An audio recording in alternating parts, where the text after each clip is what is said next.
Hello everybody, Ducky on here again, welcoming you to another weekly update, this one for Monday the 18th of January 2016. And going against the grain here, I'm starting for once with an unfinished model. I almost always start with finished stuff, but hey, let's shake things up once in a while and be rebels. And that's partly because I'm tired of starting with the Kingdom of Chaos project. I'm going to want to show you right off the bat that I am working on something else. This is one of a few Malifaux miniatures, including these two effigies that very little has been done on. And this is called the Primordial Magic. And they're Malifaux models, and I've started painting them up. And I wanted to show you them as an example of what you can do when you're not inspired. I mentioned a few weeks ago I put certain models away because I didn't have any inspiration for how to paint them. But with these guys, and including these two, I don't have any ideas of my own. But fortunately, I can go off the box art. I don't need to have any ideas of my own if I can just copy the studio paint scheme. And this is what I'm going for. I think I've done the gray, the purplish gray of the skin. Looking at it like this, it looks a bit lighter than the original. But I think that's mostly down to how, looking through the viewfinder of the camera, it looks much lighter, but I think that's because light reflects off a model differently than it does off a picture. When I look at the model and the picture side by side in real life, they don't look that different. Interesting. Anyway, I think I managed to capture the skin relatively well, and the next stage is to paint the bloody guts. I've gone in and done them in a sort of pink. I need to darken them up in the crevices to get this sort of reddish, bloody tone.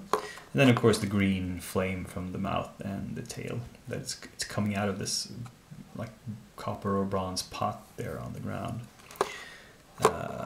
Which I think they painted with some sort of verdigris here, I believe. Or is it just OSL? Green OSL from the green flames.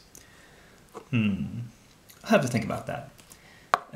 Anyway, that is what I'm doing. And for example, to paint these effigies, which I have no clue about how to paint, I can use this picture here as a guide. It looks kind of chaotic and messy, but oh well. We'll get there eventually. Anyway, on to some actually finished stuff.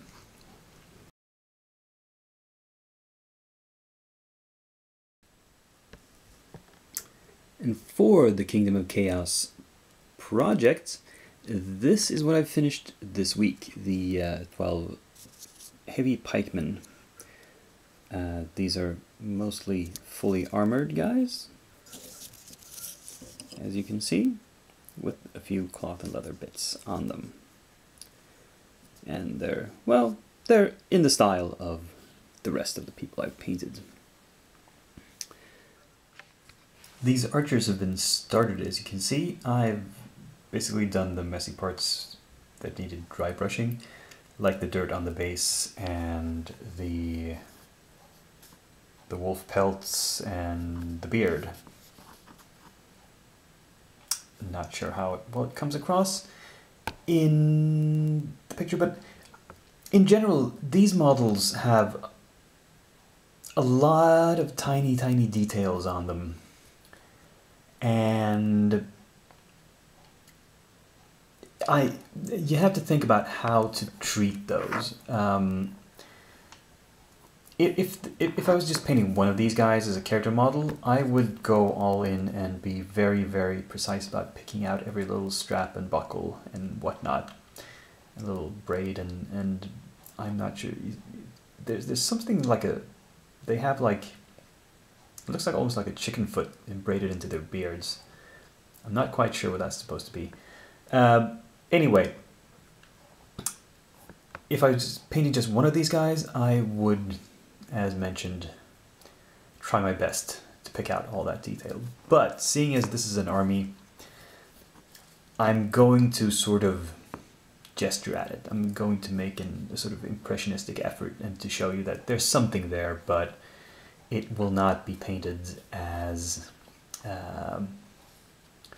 exacting as it might be. That you have to think that way when you're painting a larger troop of guys, unfortunately, which is one reason I seldom do it.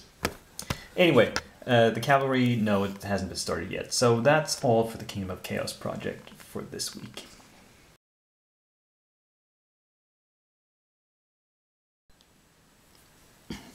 Just to finish up today's video, I'm going to show you some more of my papercraft terrain.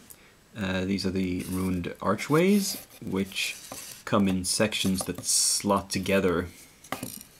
And they can be fitted together in a lot of different ways. I've just, you know, put them together in a few ways that seem to make sense, like this. This is part of a ruined building.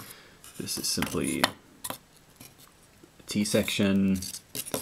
This is another, you know, part of like a complex of corridors, perhaps, that's just a little bit upstanding. Now, because these are not as structurally sound as the complete walls because of all the holes in them, so to speak. And for example, this one is a bit wobbly here, but yeah, as long as it's just standing on the ground, it's okay. A couple of the others might not be absolutely flush with the table, but again, it's good enough viewed from a distance and from above. You're just moving figures around them anyway. So that's coming along. I have some more resin and plastic terrain I bought that I want to start painting up as well when I find the time. Hopefully the coming week will be there will be a bit more painting time than the past few. But you never know. There's, you know, other stuff I do have to do. But until next time, this is Doc Ian, wishing you a nice week, and I'm signing off.